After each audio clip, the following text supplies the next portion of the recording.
Welcome to the only daily podcast focusing on compliance news of the day. Each morning, start your day with a cup of coffee and Tom Fox, the voice of compliance, to hear about 4 of the top compliance, corruption, or leadership stories you will need to start your day. The Daily Compliance News is a production of the Compliance Podcast Network. November 12, 2020, the TikTok Relief Edition. And our first story is about the Ford Motor Company and its change in business models to move to sell electric vans. Why is this a change in business models, you ask?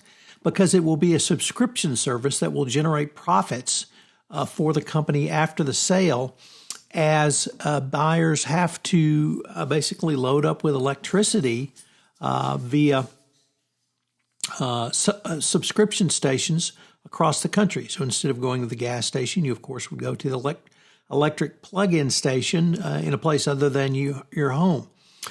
So Ford hopes to include coach driving features and in these vehicles and others. But the thing that I thought it was interesting from the compliance perspective is this is going to put an entire new set of risks on Ford. I can't tell you what all of those risks are, but it shows that how a new business model can radically change the compliance risks your company may have.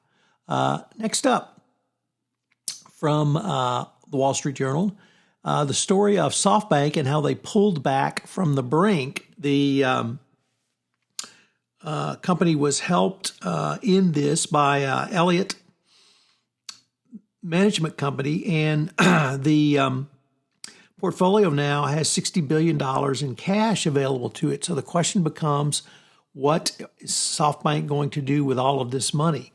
Obviously, this much money for investment would portend the need for lots of due diligence, which is one thing that SoftBank was not very good at previously under my son, So here again, the business model demonstrates to us how compliance risks can change, and now that SoftBank is actually back from the edge and doing better, the risks may be increased now, particularly sitting on the $60 billion in cash and how they invest it. Next up, TikTok story continues as with the deadline for divestiture nearing, the company is asking a federal appeals court in Washington for an additional time to work out a potential divestiture for the popular video sharing app, in the midst that the company is settling in for a longer fight with the U.S. government.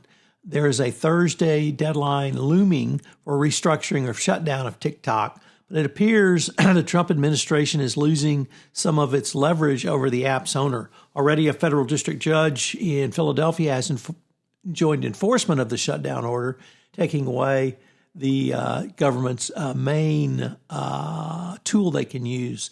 So, and of course, it appears Trump has other things on his mind besides TikTok or even China right now.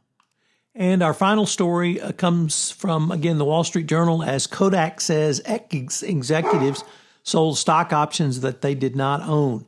The company has admitted weak internal controls failed to prevent former staff from exercising forfeited options in July and collecting over $5 million. These former executives were able to do so in the face of what the company called unauthorized issuance of the company stock, which seems to be fairly hard to believe. Nevertheless, this has been reported to the SEC, and further investigations will inevitably result.